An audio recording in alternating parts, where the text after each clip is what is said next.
Hey, what's up, guys? Welcome back to the Hunter's Quest podcast. It's been a minute. I think it's only been like 1 week that I missed, but feels like it's been a while. So good to be with you guys as always. Today, I have a really special podcast that I'm like really excited about. I want to go back and listen to it actually this week. It's pretty unique. So just recently, I went over to Maryland to do a little family waterfowl hunt with my dad, my uncle Kevin, and my cousin Chad. And me and my cousin Chad, who you may have heard on previous episodes, we both brought our boys.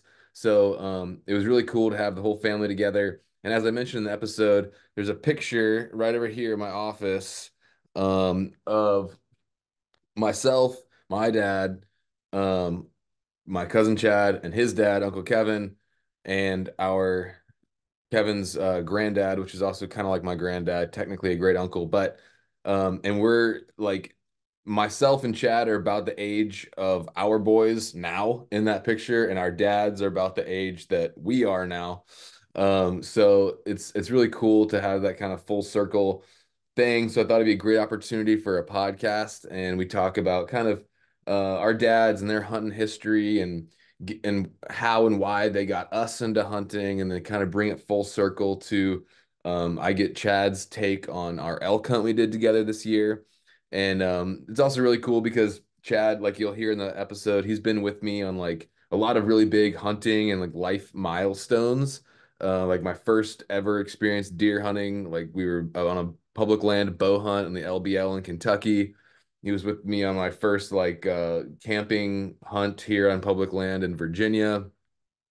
A lot of firsts, and then to be with me on my first ever elk hunt and share that together was super cool. So this is a really unique, interesting conversation, kind of shed some more light on my background, my family history and hunting, and also we talk a lot about getting kids involved in the outdoors and talk a little bit about this elk hunt. So really cool episode, very fun conversation with the family, and I hope you guys enjoy it. I think you will. So a couple things I want to mention. Like I said, it's been a while. I've been out on the road. I went to West Texas and did an Aoudad hunt, which was awesome. If you haven't seen, I put a picture and a really cool reel on my Instagram. Another situation where I had to do a follow-up shot on the thing, and I shot it like 20 feet running full speed. So it's kind of a cool reel. So check that out on my Instagram at The Hunter's Quest. But anyway, and then went straight from there to the expo in Salt Lake City. If you haven't been, I highly recommend it. But it was awesome spending a few days there, just getting to talk to just a lot of friends and folks in the industry. It's a great, always a great time. So check out all that stuff on social. I do want to mention to you guys real quick because when I was there, I got a chance to go over to the Black Ovis slash Camo Fire headquarters, and they are a awesome partner of mine. They're a big supporter, and they're a really legit retailer that how they have a great gear shop of curated gear. I've been using Black Ovis for years and Camo Fire when I first got started. If you don't know, Black Ovis is just kind of a normal, like curated retail gear shop with a lot of solid gear in there that's, tested and vetted and used by awesome hunters. Like I know Josh Kirchner, also dialed in hunter, a buddy of mine, he works with them as well. Dan from Elk Shape works with them. So it's very legit. And then Camo Fire is part of Black Ovis as well. If you haven't seen it, it's really cool. It's like a flash sale kind of website. So you go on there and every single day it updates with new sales. And I know like right now I'm recording this, it's Saturday, and they have a thing they do called like Sitka Saturday. So literally on here, there's probably, geez, I don't know, 50 to 60 different items, all Sitka. And there's more stuff too, not just Sitka, but today is Sitka Saturday. So tons of Sitka stuff. And it's all like 20, 25, 29, 30, 36% off. A couple items are even like 80% off, like some hats and stuff. So definitely go check it out. It's a great deal and a lot of really good stuff. Here's a pair of grinder pants for 50% off. Um, Definitely go check it out, camofire.com. They also have an app. Really great opportunity to get some awesome gear at like deep discounts, especially this time of year. If you're gearing up for next year, definitely go check out Camo Fire. Lastly, I want to say thanks to my other partners, Loophole Optics, Barnes Bullets, and let's see, who am I missing? Onyx Hunt, and hopefully adding a few more to that list here coming up soon. Seekins Precision. I want to say thanks to those guys. Please support them if you can. And lastly, I just want to ask you, if you haven't yet, please go ahead and go to my YouTube channel and subscribe. That's a huge way you can help me out for free. Just search my name, Hunter McWaters, or The Hunter's Quest. There's also an A Hunter's Quest on there, so just make sure you got The Hunter's Quest. Follow me on Instagram at The Hunter's Quest. And if you can leave me a written rating and review on Apple Podcasts, that's also huge. So anyway, that's enough for me. Check out Camo Fire, see what's on sale today, grab some awesome gear. And hope you guys enjoy this podcast that I'm doing today with the family. It's a really cool one. Let me know what you think, and hope you guys have a great day.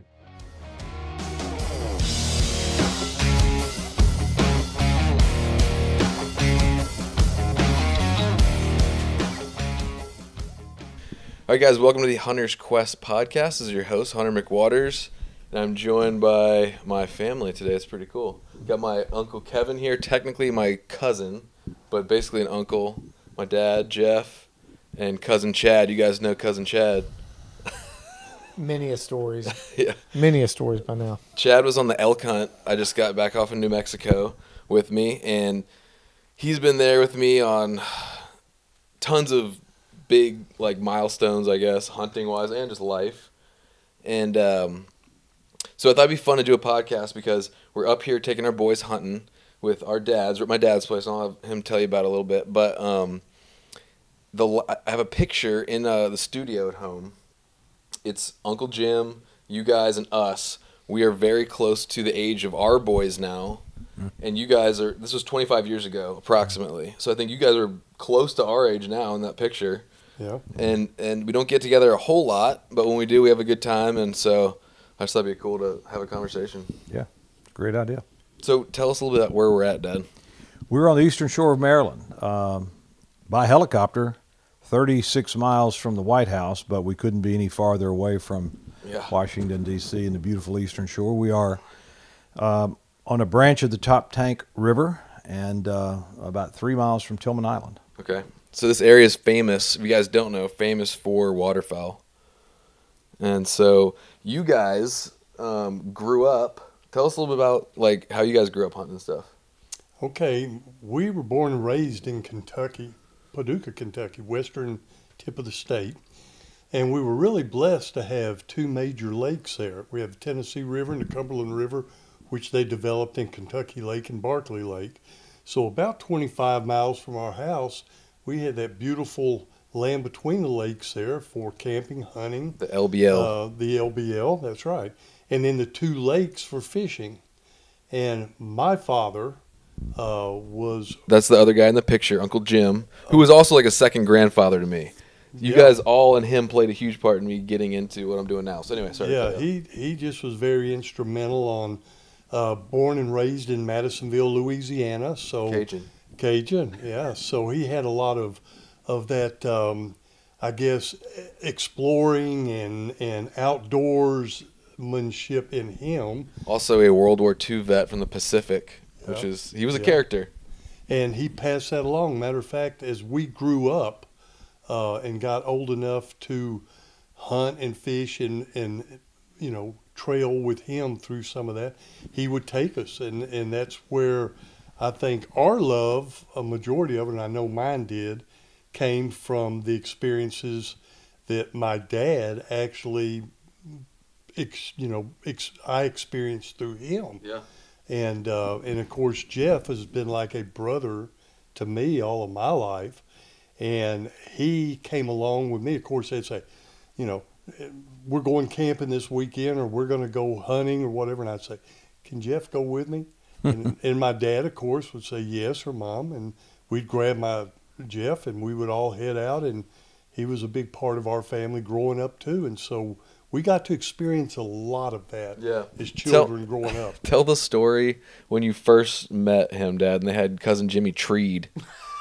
Yeah.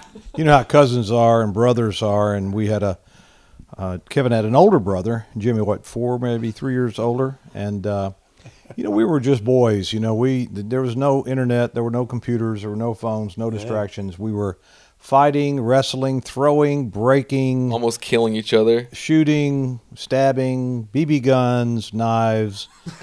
Stabbing. That's true. They actually stabbed each other. Yeah. Suddenly point, thrown with in a there. pencil. Somebody got burned one time with something. But anyway, it's boy growing up, all-American guys, I guess, and really enjoyed that all-American fun lifestyle. And what we tried to do, my dad, for example, great dad, great mom, but my dad never had a gun, never hunted in his life. And so we just, kind of hit it off well together.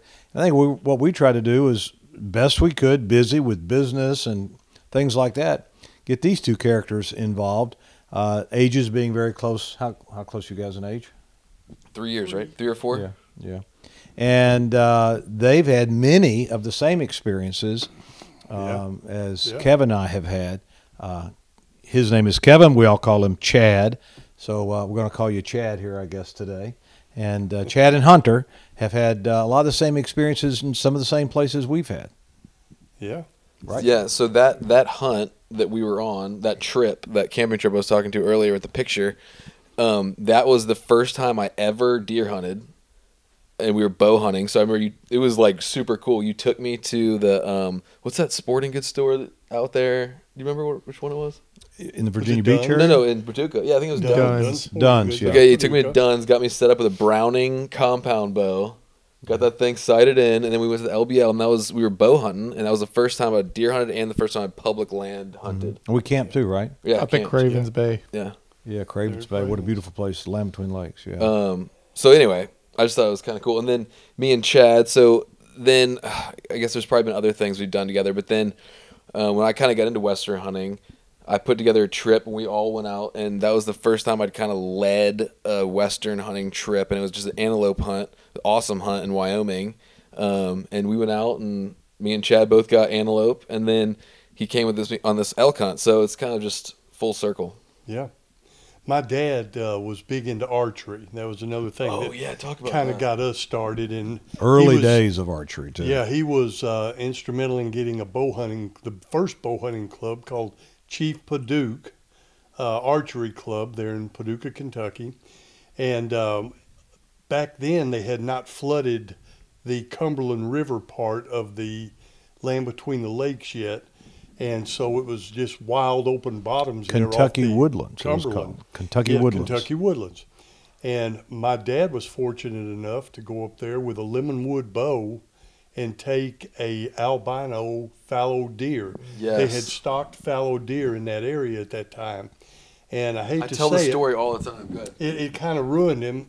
Bless his heart, it kind of ruined him because after he took that, it was kind of like he had lost a little bit of interest in the bow hunting. I guess he was thinking, I've achieved the best I can achieve around here. But although he did stay with us enough to go with us and see us through the archery years, and But and wasn't then Fred Bear actually in town hunting that deer? yes, Fred Bear had come into town. It's this famous, huge, white fallow buck. Spotted up there, yes, the albino. And Uncle Uh-huh. Jim got it. I have He got the picture. I have a newspaper Yeah. clipping of him and Aunt Betty holding the thing that was in the paper Yeah, on my phone. But so Uncle Jim really started the whole kind of hunting tradition, I guess, in this part of the family anyway. well, the archery part, which we grew up with archery, and we still it's a very big part of our lives. And yeah, you shot a buck this year, right? With your I still deer hunt. Deer hunting, turkey hunting are my two passions, basically.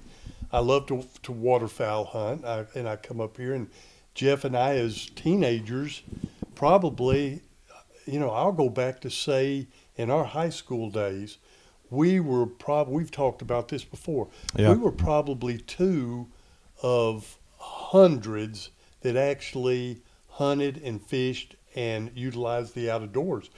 Kids our age and young men our age back in the 60s and early 70s, that just wasn't that popular thing to do. Many other kids? No, there wasn't. Wasn't many others. And so, Jeff and I, we pretty much hung together because it was really kind of hard getting some of our other friends involved. We even had coaches and elderly men that we would end up taking them waterfowl hunting and Right. sometimes deer hunting. Yeah. Yeah. Call for them. So we, at you a guys young did some age, guiding, right? we did. We That called. We paid for our shells and our car gas and everything by Our God. girlfriends. Yeah, taking our dates out. Yeah, our Yeah. dinners and all. With tips from guiding at very young ages. I started my first waterfowl hunt. I was 16, and With Uncle Jim and Kevin. no, actually, Uncle Jim, while he was a great hunter, was just moderate at waterfowl. Yeah. Didn't have all the boats and stuff. Eventually, did. Big game more than anything. Yeah, else. and he Deer. even took a big game hunt out west. You might talk about that in a minute. Elk, right? Yeah. Yeah. So, 16 years old, got my Corvair, threw my 12-year-old brother in the car, drove about 25 miles towards the Mississippi River to Ballard County, Kentucky, and some of the folks that may have, over the years, waterfowl hunted. Many have hunted the Ballard County area. And got with an outfitter, and for $5 for me, $5 for my brother for a half a day. And the guy invited us back, and thought he had taught me how to call, Ken Martin call, which we use some of those calls today, and taught your 11-year-old son. That's right. Yeah, he was doing good. Gabe, my 11-year-old son, he was learning how to blow a goose call today for the first time. Got a On few Uncle Jim's old call. on my grandfather's old Ken antique. Martin call. Which sounded great. It sounded fantastic, and he got birds to respond today. He was really proud. That was cool. At dinner when we were talking about it, he said that was his favorite part of the day. So we haven't talked as much about the grandkids. Obviously, Yeah, we can get there. your son is here today as well, Leon and Gabe. And but the fun thing is, the beautiful thing is, the thing we're blessed about is that we got involved in hunting as a family tradition, a little bit of an obsession in some ways, because pretty much every weekend from squirrel season, to dove season on through to bow And you guys season, bow hunted gun deer season. hard too, We did.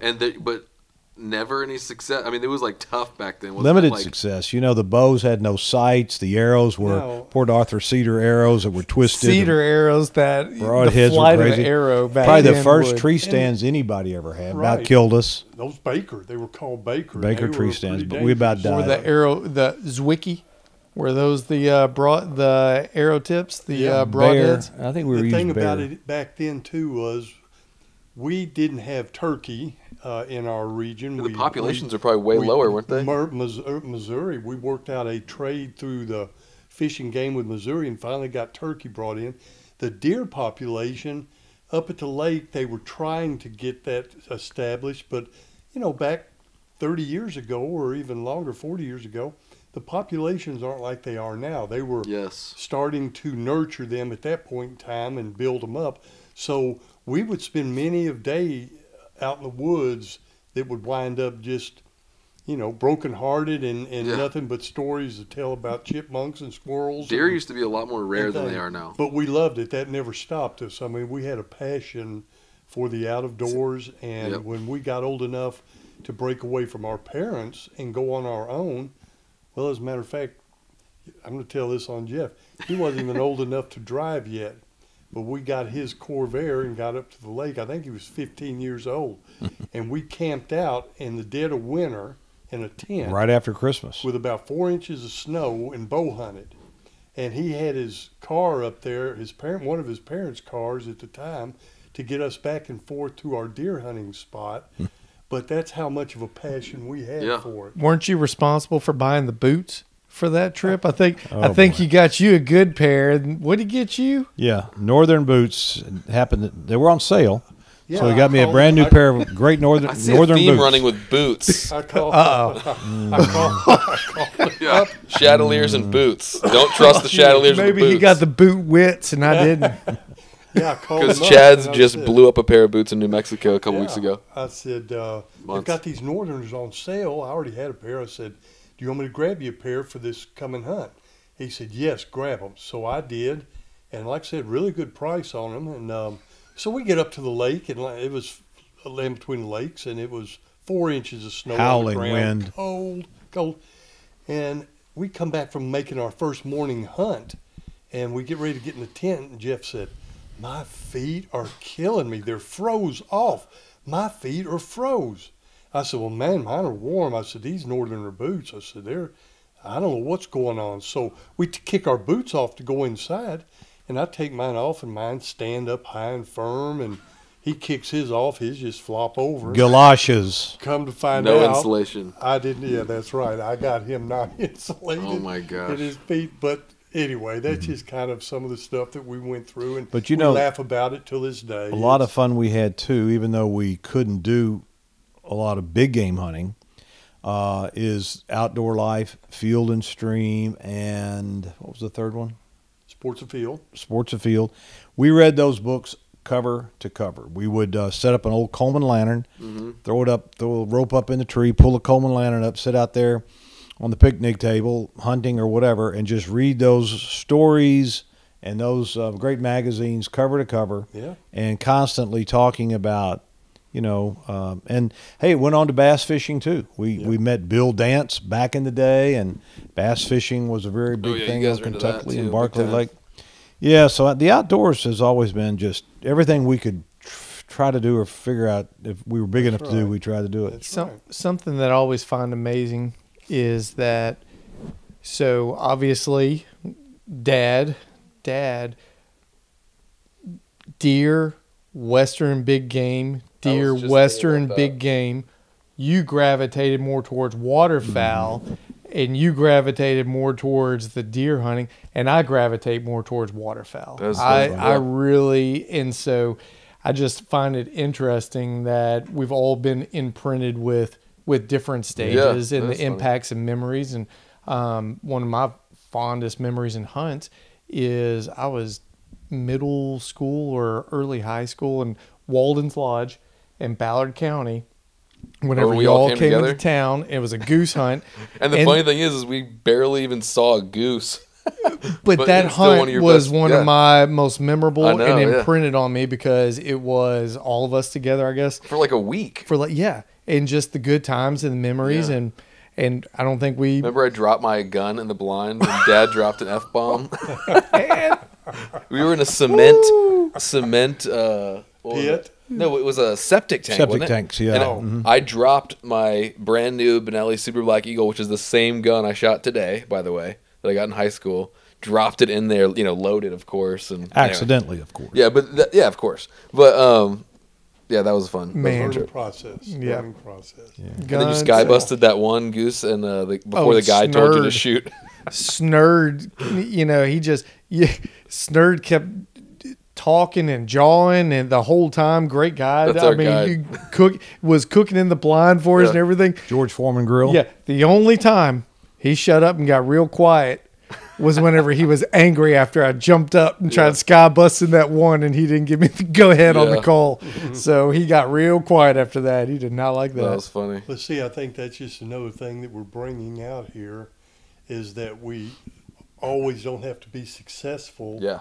But it's the memories that it has brought along in our lives, and in the generations. Jeff and I, then through you two, as we brought you all with us, and now your sons, our grandsons, and that's a part of it. And maybe even your granddaughters. You never know. I know you both have young daughters that seem to be very interested in the outdoors. We haven't. Niaz would definitely come hunting for sure.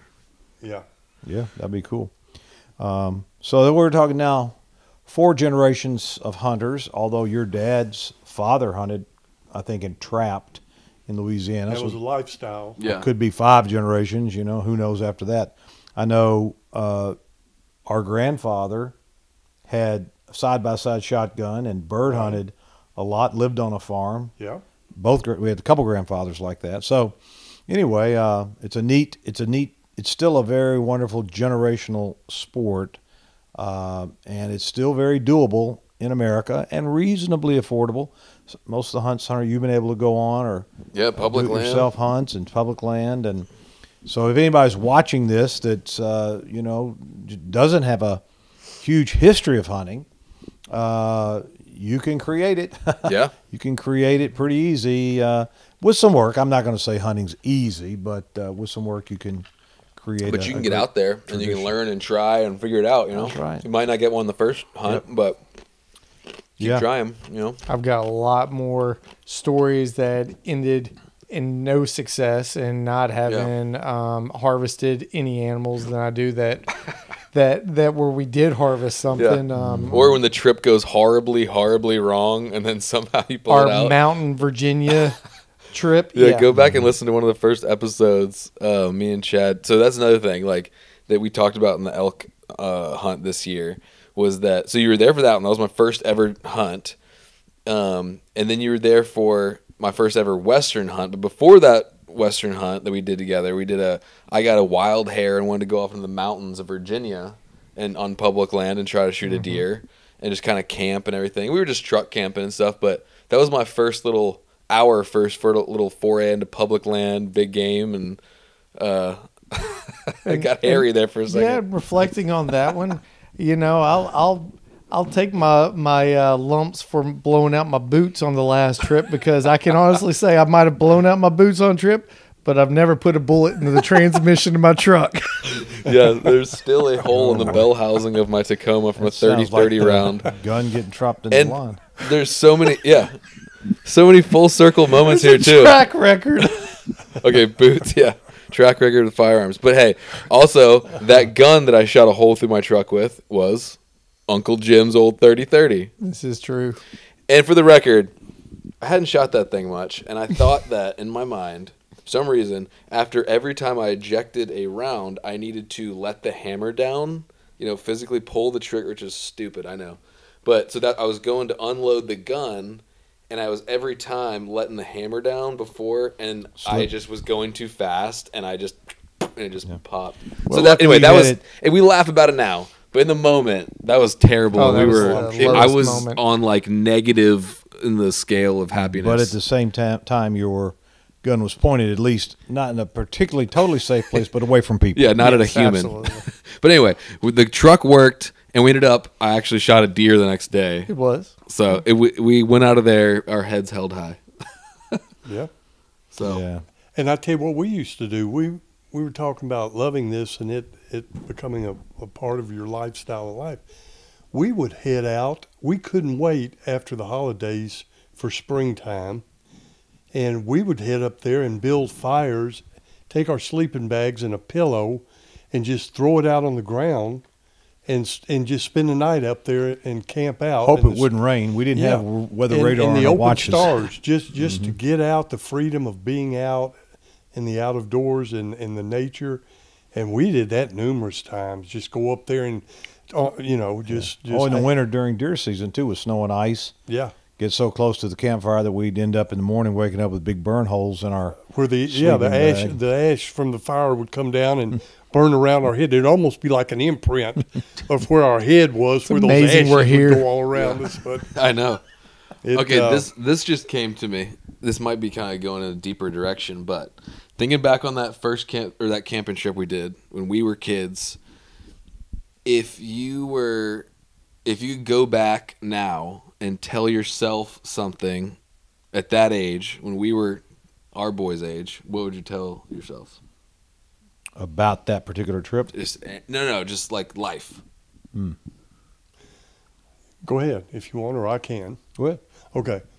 I would say that if I had to talk about that experience, I would say that live your life to the fullest. You don't know when your last day is going to be with that individual or that person. And get out with your family. Get out, spend time. That's one thing about COVID is I think a lot of people that are not used to a unit with themselves or being in an outdoor picnic type situation or camping situation where it's just a family unit or whatever. I think that taught them and how to do that.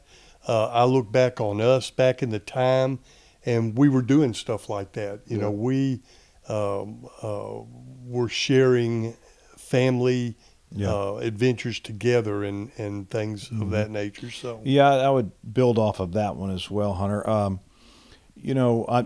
Not getting down on soccer, not getting down on team sports, basketball, lacrosse, any of that. But a lot of the kids in your neighborhood, our neighborhood growing up, on weekends went off to the special soccer events. In fact, some families would have 2 and 3 kids. Travel teams and stuff. Travel teams, yeah. And while we gave you guys opportunities, you played football. Megan did some sports. I never, when I was a kid, never really gravitated to sports. But when you were taking me hunting, it was like, yes. Yeah. And I guess that's kind of what I'm saying. Camping, hunting, fishing, boating. I kind of feel like that a lot of kids might not remember the score of the lacrosse game or the score of the hockey game, or even though they won kind of a little championship or whatever. We won state championship in football. Yay, 13 games, undefeated. Yeah. This is our 50th season.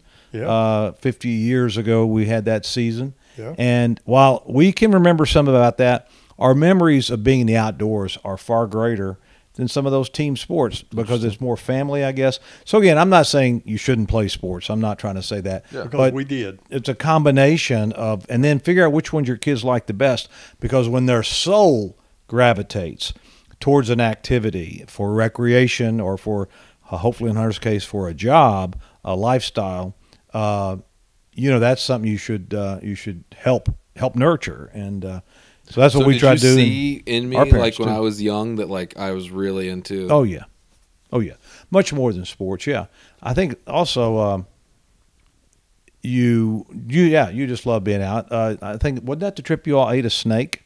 Yeah, it was. I remember I was sitting here today. I was thinking about that because our kids are, they were out all day. They were, but in those lull moments of the day, they still wanted to kind of watch their iPads or phones or whatever.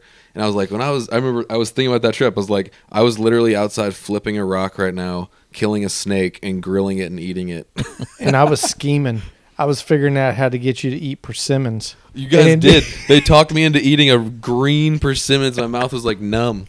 But yeah, I think you can see it in your kids. I think you can see that certain kids like certain sports, or certain kids like book clubs. I'm not saying it's all got to be about athletics or sports or hunting, but when you see that passion, you want to give your kids those opportunities, especially in the great outdoors, because that's harder to do now. Maybe it's more expensive than it was. I don't know. But it takes heavy parental involvement. You're just not on the sideline going, yay! Right. You got to be in there. You got to set the tent up. You got to get the supplies. Yep. You've got to look at the weather. You've got to plan, we call it forethought.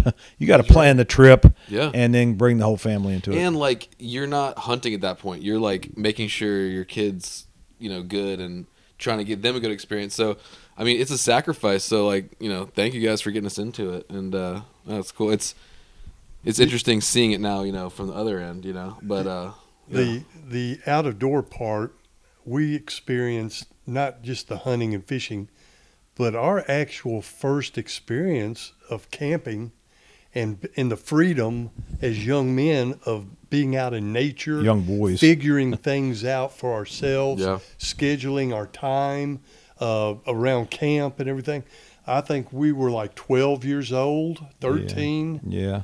And wouldn't your parents like drop you off on a Friday and be like, all right, we'll pick you up on Monday? This was during spring break in April, and we got out, but my older brother, 19 months older than me, Jeff and my dad took us up to the Lamatuina Lakes. We got a picture you maybe could show on that at some time if you're doing pictures. How old were you guys on that one? About 12 years old, I think I was in the 6th grade, whatever age that's that. That's 5th grade? 11, 12. Yeah. 6th grade. And he left us out for the whole weekend. He took us up on a Friday, helped us pitch our tent, and then he drove back into town. Had an American flag. 27 miles away. Yeah, we had a flag flying.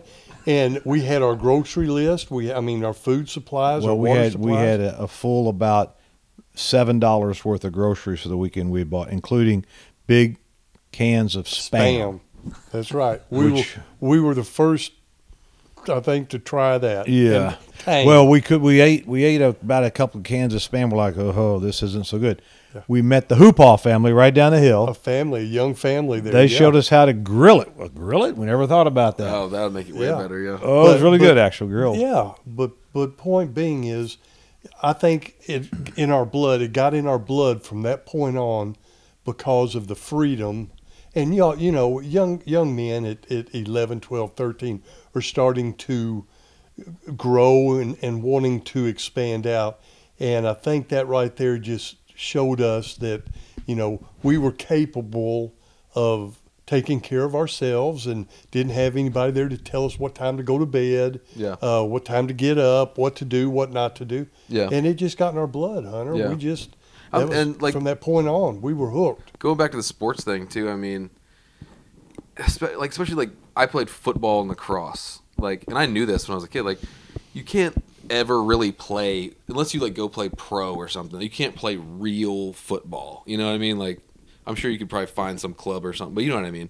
It's not something you can do the rest of your life. Can't carry it on, yeah. Yeah, and so I think that's a really cool thing about hunting too. And also, I mean, if I didn't have those foundations of going duck and goose hunting as a little kid, and then working my way up to bow hunting and deer hunting and stuff, I would never be able to do what I'm doing now. So I don't know, it's cool. And I've talked to a lot of adult onset hunters, that try to get into it as adults or want to. It is, I mean, not saying it's impossible, but it is very hard. So it is important to pass it down to your kids and make the sacrifice of doing the work, and you know what I mean? And it's also not just a sacrifice. It also is enjoyable, and it's another cool level of doing it. And I'm going to say this, since you were talking about youth and things. I know that we have developed a youth hunt across the nation now, whether it be deer, turkey. They have a special 1 or 2 day youth hunts, hoping to get young people involved in the outdoors and hunting.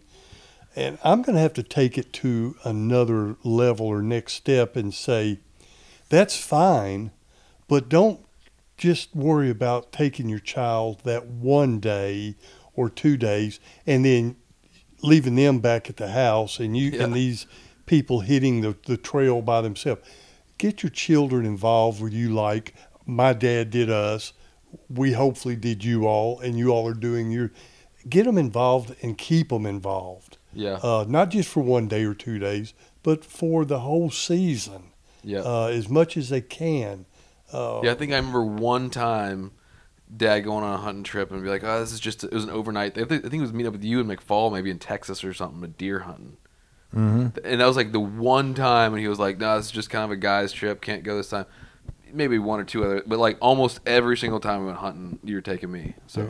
Yeah, I just kind of made that part of it because you always wanted to go. Yeah. If I had to kind of force you or drag you, I might not have done that, but you always wanted to go. I do think too that with your kids, as you're starting them out hunting, they're not going to be like you. I don't care how much they love to hunt later in life. They're little kids. They're going to get hungry in the blind. They're going to get cold in the blind. You got to kind of listen to them. If you just drag them and it's just terrible for them. Yeah, make it a terrible experience. Yeah, I mean, some of them are not quite ready to see what you did today. Had blasted the head off of a goose right in front of your kids. I did the same thing right after that. Yeah, but some kids aren't used to seeing deer that. and cut deer up and stuff. Some kids just.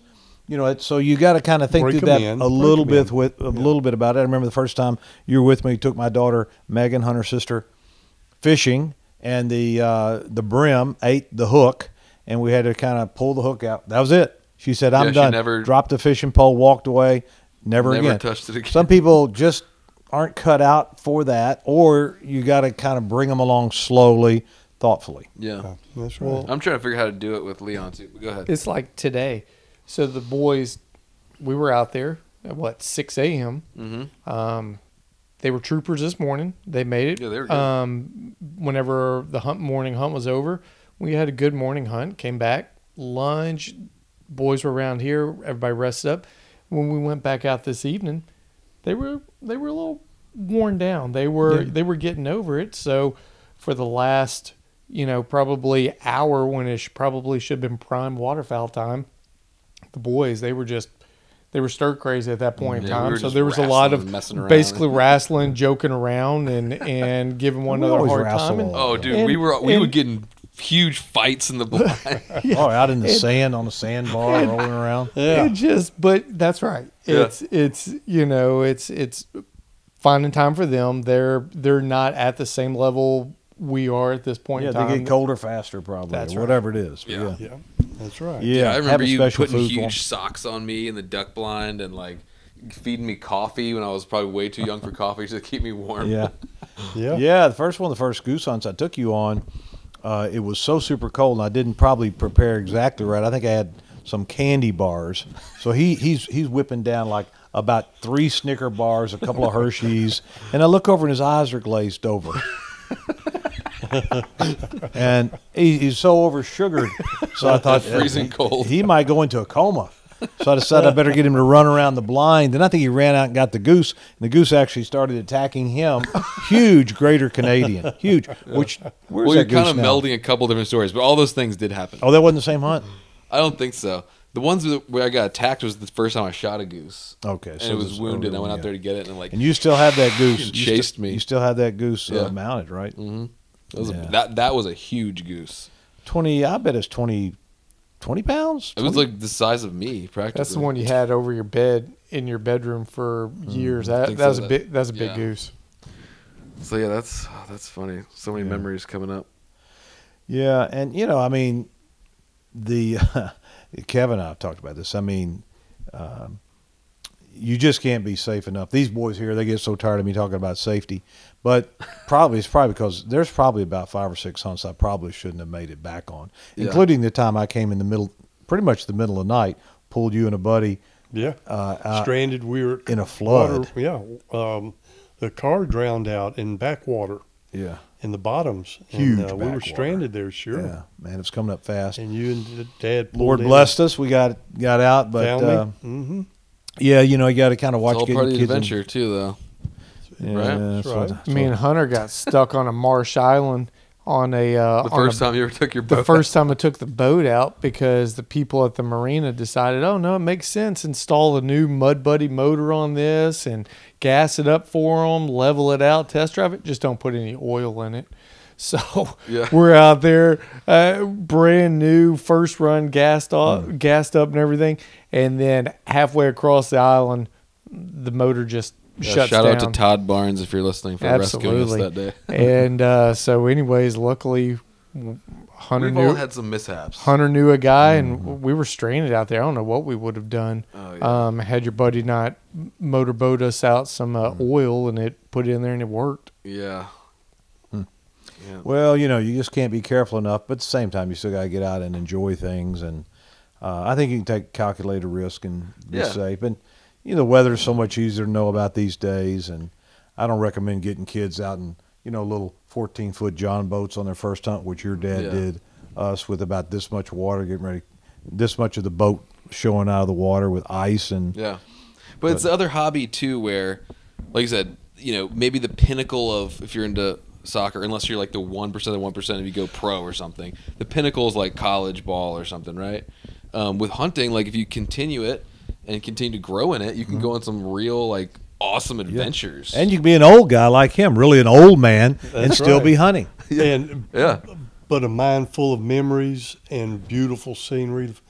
I had never really American been sportsman. extremely west till you all gave me the opportunity Our to Wyoming go hunt.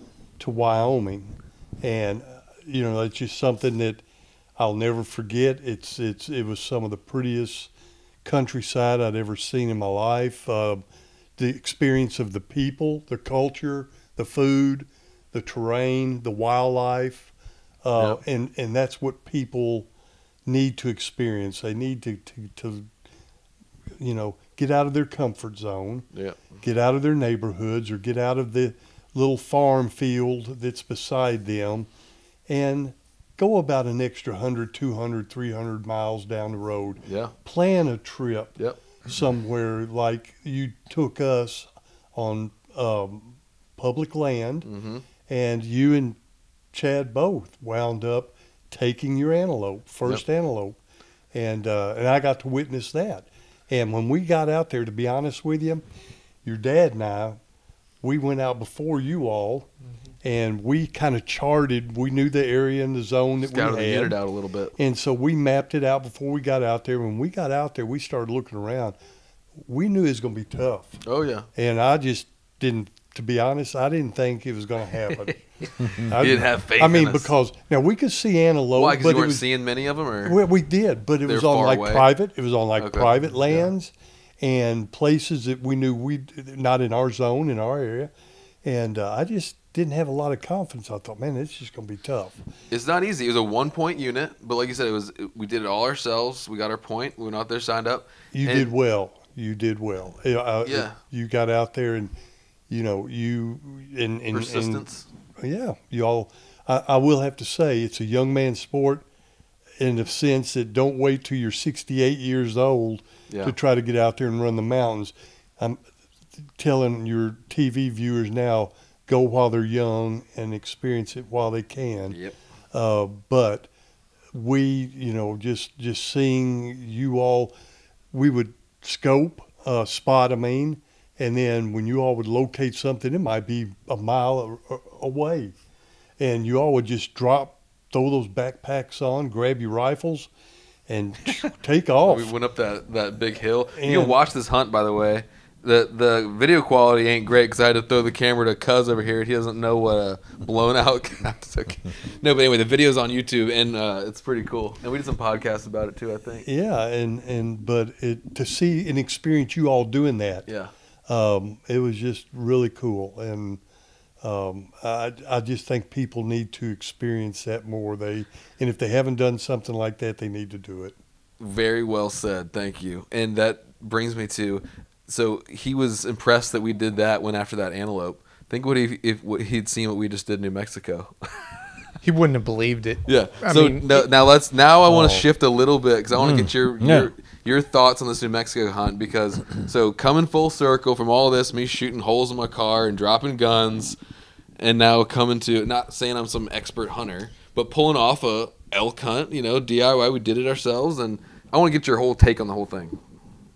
it was next level. I mean, so no joke, Hunter, how much I've grown up with you, hunted with you since we were our kids' age, so middle school age on, and the amount of growth that you've had professionally as a hunter, as a sportsman, your knowledge, your skill level.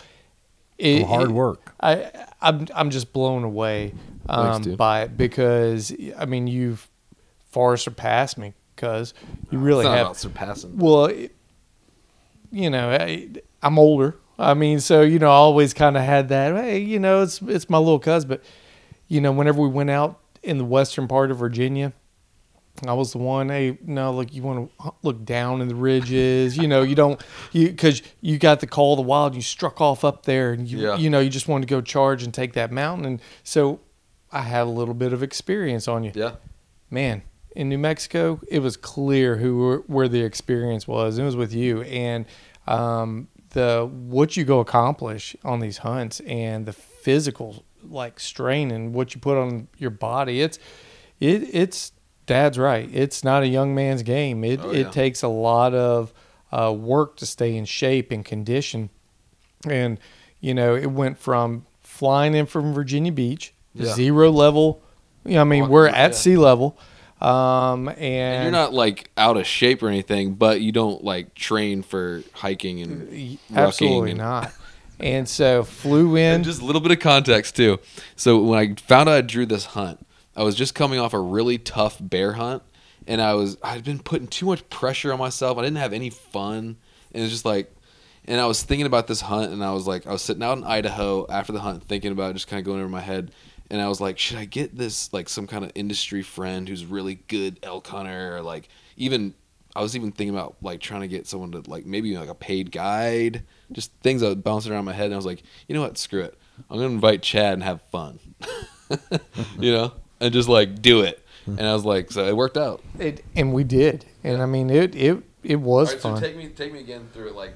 So what was it like? What was your take on it? So this was the shock, right? I went from no elevation to flying in, and the base camp, by the time, got there flew into El Paso, and by the time I got there, so the base camp was like, what, 6,000 foot elevation? And way drier than you're used to also. It was. And so the dryness didn't bother me. Yeah. But then whenever I got in there that night, about 8 o'clock. We'd been there 2 days already scouting. Yeah. And so I, made my camp, and then we get up at 4 o'clock the next morning, and I can't see anything around me because everything's dark. And then whenever through my headlamp I look up, and I'm to walk up this, and there's no end in sight up this pitch black hill, and I just Did we tell you the night before we were going to climb that the next day? Yeah, and I was like, oh, okay, and about 400 feet up, I'm just I'm like, I thought I was dying. I thought I'm just gonna fall over and just tumble down this I didn't know hill. you were struggling that hard. Oh man, because So, but it was the elevation, because it was the day one. It was the elevation. It was me getting acclimated. But even that, the up and down that I don't day. remember us waiting on you too much. I mean, I think I stopped a couple times just to let and me too. I was catching my breath too. I mean, Yeah, I mean, no, you wasn't all, nothing. Y'all were gentle and nice on me. Let's put it that way. It wasn't nothing, but it was probably what do we think? It was 600 feet. Yeah, And it was pretty steep. yeah. So it wasn't nothing, but you did good, man. I mean, there were a couple times where we had to do some stuff that you kind of like hung back a little bit, but barely. Well, but it also made sense to hang back, because he had the camera, you had the gun. Oh yeah, exactly. Me trying to belly crawl behind y'all. This is true. to This is true. spook But the I animals, gotta just- bring this up. So we were talking about boots earlier. Oh. As soon as Chad gets into camp, I make him. I think I was telling you guys this. I make him pull out all his gear and just to inspect it, just to see what he's got. And he pulls out his boots, and me and Kobe, my cameraman, just both look at each other like, "This ain't good." And so was it day 2 they blew up on you? So yeah. The soles came off. It was day 2, and so we had gone 5 miles in. Yeah. And so day 2, And we're chasing bugles, so Yeah, I mean, we it did was- a couple 14-mile days. I think. Yeah, I mean, so it's not like I just walked a mile and then they fell apart. Right. I mean, this is rough terrain. It too. was very rough. So yeah, Volcanic, razor sharp rocks. About 5 miles in on day 2, you were pursuing an elk. Yeah. And the sole of my right boot came off as I was following behind y'all, and I had to hang out behind that, and so I had to make my walk of shame back to base camp, 5 miles with a busted boot. He had to go all the way back to town and get new boots. But you think this is a recurring Chatelier thing with the boots? I don't know. No, well, it actually seems like he got the boot smarts because he was smart enough to get keep the insulated and give him the. So, well, I think that brings a good point out, though, in this all. It's kind of like being prepared for these adventures and the equipment that you choose. And it's kind of like you pay for what you get. Yeah. And I think that was a good, I mean, I know your boots had been used and they had held up, but they make special boots for special terrain. And I think people really need to kind of. Yes, footwear was the number one thing I said to him every time. I was like, boots will. I'm just telling you guys out there, if you're going out west, invest in your boots. Well, I think that's one of the good things you've done too, Hunter, on your show. You've from time to time gone through various clothing articles, equipment articles. Yeah. And I think as you've worked with your sponsors too, you've always tried to pick the quality sponsors, the people that you could really stand behind their equipment, and you're using their equipment and giving them feedback, etc. So it's a nice service. It took me a while to find good boots. It's not easy to find good boots. Western hunting is not the whitetail Western Kentucky hunting that I grew up, that I'm used to doing. It's not your daddy's hunting? Even up there in Livingston County, those limestone bluffs and the LBL. What about you, Kevin? Tell you about your dad, your experience with your dad killing an elk in Kentucky. Wait, hold on. I want to stay on this for a second, though. Like, what was your experience about, like, the style of hunting? How did you think about that? Oh, so that was the second elk hunt that I had been on. That's true. So talk real quick about that. Mention that and so it was a different type. It really was. Yeah. So out there in New Mexico, it was certainly a natural. I mean, the elk had been there. They had their habits, their routines, their environment, and it was a locate and pursue. I mean, a go get them type thing. In our Kentucky hunt, elk were. So my uncle Kevin drew a Kentucky elk tag and killed a nice bull. It was a fantastic hunt, successful hunt. It was a 6-point bull, wasn't it? It was. Yeah. I mean, that's one thing is when I came back to Kentucky from down south, is my dad had been out to Colorado and pursuing elk out there and never was successful. And so they had started a restoration. How many times did he go? Do you remember? I think he went twice. Okay. I think he made 2 trips out there. And I remember he always had that bugle tube hanging in his great room. Sure. He hunted hard out there. When I came back, they had started a restoration program in Kentucky, and they had brought the elk in, and the herd population was up to somewhere around 14,000 by the time I actually got drawn. In the year that I got drawn, I think they said that there had been like 37,000 applicants for the state, and they drew 400 of us, and that was muzzleloader, bow, rifle, cow, and bull. Virginia just started doing that like 2 years ago, right? Well, I'm going to tell you, and if you get an opportunity, you ought to do it, because here's what's happening. We have no major predators, right? And they're saying that our elk is probably going to wind up being one of the world-class World Series elk brought out of there because I don't doubt it. Of no predators. No wolves. Right. Like Idaho's just been decimated by wolves. Yeah. And Colorado, they just released wolves. Did you see that? No, I didn't know. Yeah. So they put them out. All the liberals voted to release wolves, and it's going to. A lot of people think it's going to decimate the deer and elk, but. And Chad had an opportunity to come make that hunt with me. Yeah. And he came out, and I think it was our 4th day, and the area that we're hunting, that 14,000 deer or elk, is in a restoration area that's the size of Yellowstone. And so it wasn't easy. It took us 4 days of getting up every morning at 4 o'clock, 4:30, and we didn't come in till dark at night. And it was hard in the sense that up in the eastern part, you're in the Appalachians. In Kentucky, when you get up into the eastern part of the state, and so it was pretty mountainous terrain and all. But we did it.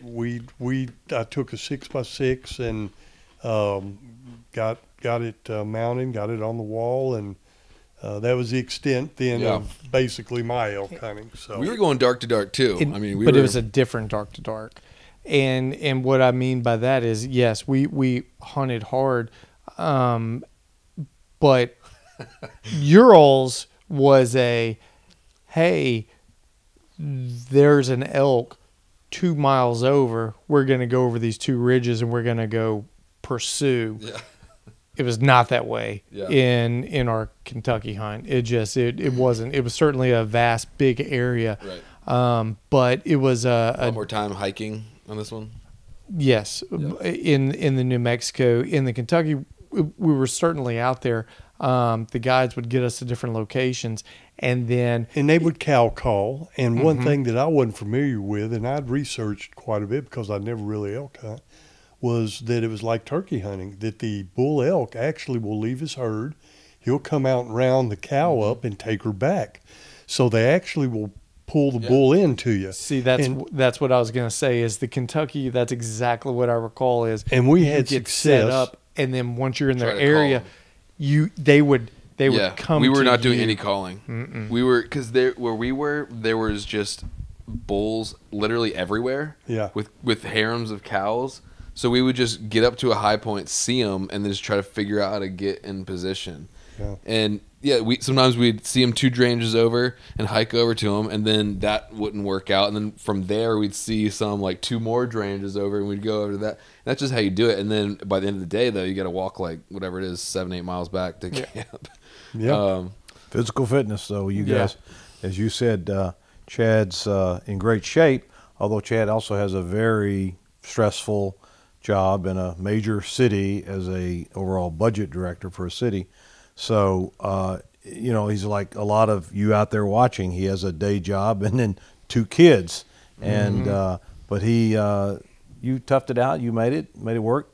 Hunter's able to work out a little bit more because your job. It's basically I have to Yeah. be in shape for if I'm trying to do this. So that's like part of what my daily thing. But yeah, it was cool. I mean, it was like because I knew that Chad's a hunter, obviously, but I don't know how to maybe more of a just not as crazy whack job intense as I am hunter.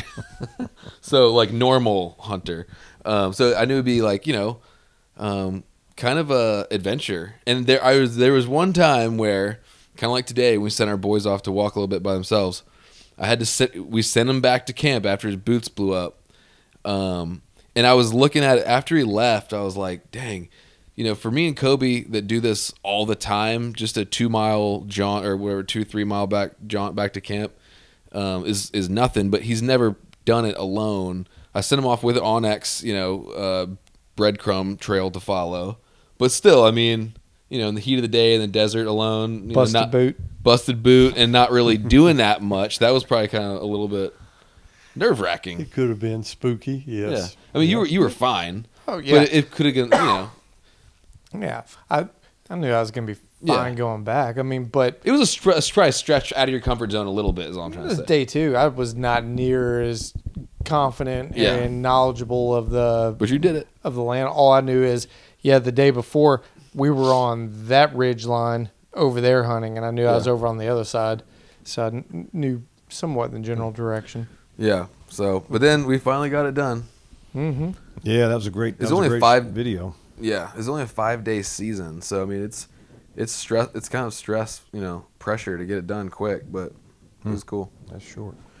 Yeah, and then you had another tough hunt that you went on right after that. You didn't even have a break. That wasn't a good idea. I went directly from that, drove like 18 hours to Montana, and then did a really tough hunt there. And I was just so kind of worn down by halfway through that hunt, like.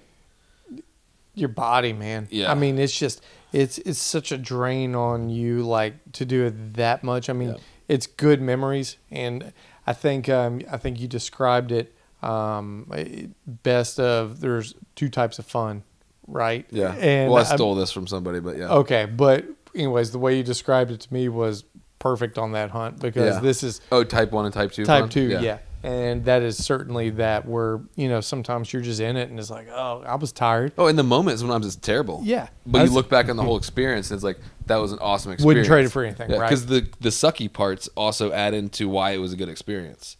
If you don't have that sucky part, the good part's not. Because there was a low point of this hunt where it was pretty low. Yeah. Your all's boots, I'm sure it wasn't fun having freezing feet back that day. Yeah. It wasn't fun having to.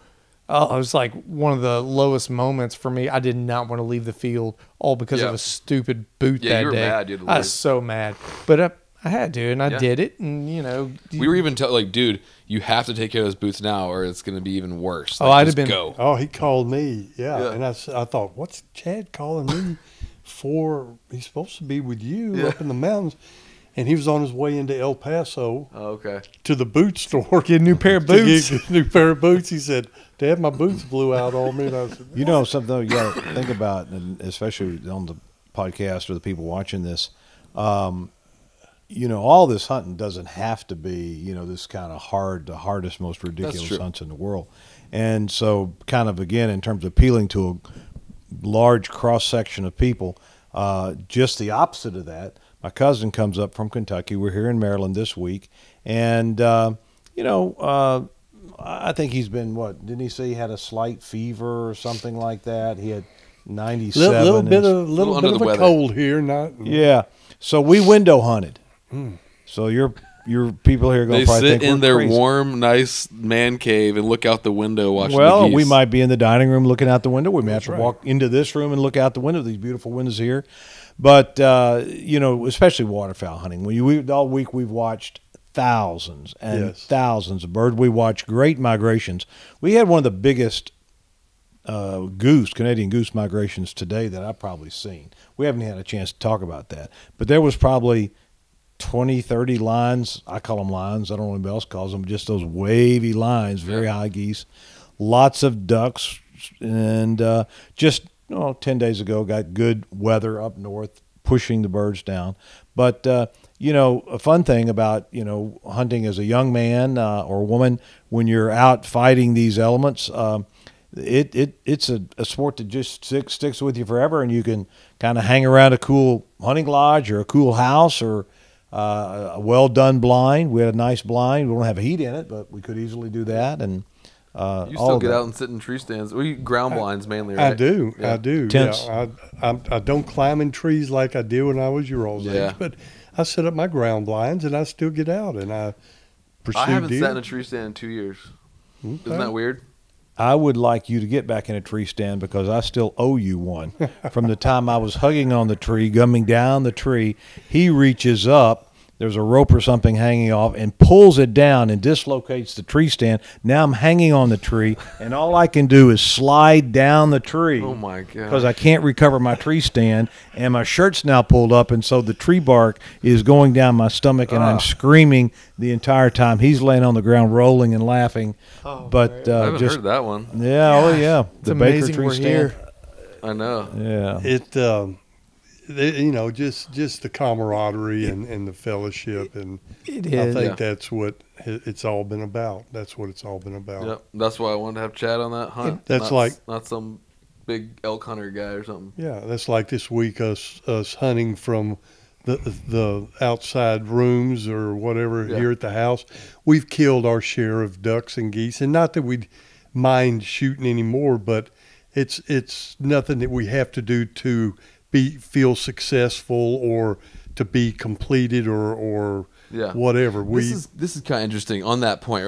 I just, not this is the first time I noticed it, but this is the most I ever noticed it, where it's like I can tell I'm getting old because I legitimately didn't care about like killing anything on this hunt. It was like, I want to hang out with you guys, hang out with the boys, take them hunting, like I guess I have a really strong killer instinct or something, because even up till like a couple years ago, like when I get out here, it's like I just want to freaking kill ducks or geese, whatever. I'm kind of like, ugh. It showed in your shooting. That I lost my killer instinct. No, but it probably did. Well, there is that too, Hunter, but this is a little more relaxed situation than all what you've been through in the last couple of years. It's just nice to have like a fun, family, relaxed hunt on that's top what it should of be. Going no pressures. If you were saying, we got to walk 15 miles today to chase these geese, we wouldn't have liked that. So glad you're not. And to your point, and you're exactly right. Whenever for Christmas, or whenever we were in Kentucky for Christmas, Gabe, 11 years old, took him out to a ground blind to try some predator hunting, right? Just to get out, just to have a little bit of fun, set up the call. Yeah. And it was really cold that day. So just 45 minutes, an hour in the blind, just sitting there. And to this day, Gabe laughs thinking about your predator call tail and how it was sitting there, black tail. Yeah, black tail with a little white on top. Like Sylvester the cat. That's what he kept saying. This is like a Bugs Bunny cartoon. He looked over, he whispered by her, he said, "I thought I told Putty Tat." But he had fun, and he won't forget it, and he will won't he? forget it. And I it's a bet you memory. next year when we come back, all we have to do is say, "You want to go predator hunting?" And I bet he'll say, "Yes, let's go." And I bet the boys had fun today too. I think coming full circle with it.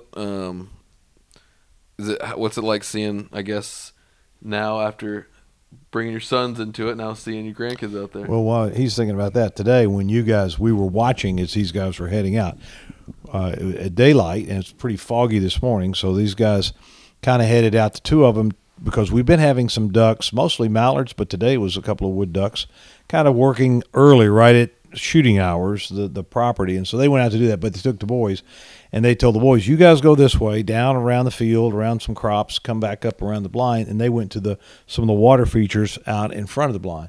But we were sitting there looking at that saying, look at that, they sent the boys that way. That's kind of fun, that's kind of cool, and just watching these two go this way and these two younger men go this way was a lot of fun. That was Chad's call. I was like, because Gabe didn't want to walk, and I was like, let's walk out there, and then you kind of said, all right, boys, or you sent Gabe, and I was like, oh, you're okay, and I was like, all right, Leon, follow Gabe, hit the tree line, take a left, and I was like, all right, you doubled up, you sent him alone, huh? And he's like, yeah. And it was I'm glad y'all noticed that, and I'm glad y'all didn't run them down on the 4-wheeler thinking, good, because whenever we went around the water feature, I got a snapshot I called Hunter over to the other side of the blind, and we could peek out and see it, and to see both of them walking down that road towards the blind. I pulled out my phone and took a picture of it. It was one of my favorite memories. Yeah, cool, and it was both of them cousins side by side, just two young men. Yep, walking towards the blind to get to work that evening. And I thought it was a cool moment. Yeah. Independence. Third generation Independence. of McWaters Chateliers. Well, yeah. McWaters Chateliers. Yeah. Independence. Sure is. It's great. That's cool. Well, we appreciate you, men, having us. Well, he's a little bit older. I'm a little bit young. I'm quite much younger than him. But having us come and hang out with you guys. 1 year. Oh, yeah. 1 year. A lot of guys your age would want to hang out with your buddies and, maybe party a little bit or whatever. And our big partying has been homemade chocolate chip cookies the last 2 nights. Hey, those are good. Yeah. And some great food. And you gave respect to the ducks today. Who wants to talk about how you cooked the ducks and the geese today? Uncle Kev cooked up the ducks and geese. How'd you do it? We did a little honoring of them, and I think last year. And made the boys try it, of course. Yeah, sure did. Did a little honoring there, too, and cooked up different sets of ducks and geese, and yeah. You actually hit the goose breast with a tenderizer, and then they just seasoned it and threw it on the grill like a steak. And I was skeptical. I was like, "You're gonna eat it like that? You're just gonna throw it on the grill?" But after tenderizing it, it was pretty good. Yeah. Yeah. Medium. That's the secret. Yes. Medium. Don't overcook. A lot of people overcook their game. Medium. And left the skin on too. Yep. And that kept it from drying out. And then with those duck breasts, treated the same way. Put some seasoning on it, tenderized it, left the skin on, and then you hit that with did an extra layer of bacon on those, and then thin slice it. Those were good. That's neat.